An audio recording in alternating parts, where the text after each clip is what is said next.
Ayan pala guys, pumunta kami sa zoo. Alam mo kung bakit guys? Kasi may field trip kasi kami sa school eh. Pinapakain pa nga namin guys yung mga giraffe eh. Tatawa pa nga yung mga teacher namin at yung mga friends ko sa school eh. Alam mo kung bakit guys? Kasi kung paano sumubo yung mga giraffe eh.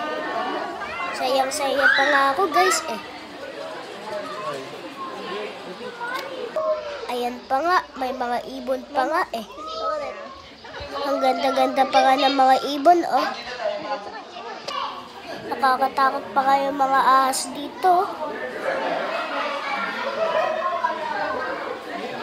Titingnan ko lang ng ilan.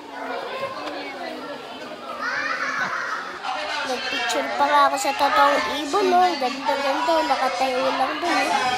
At saka bye guys!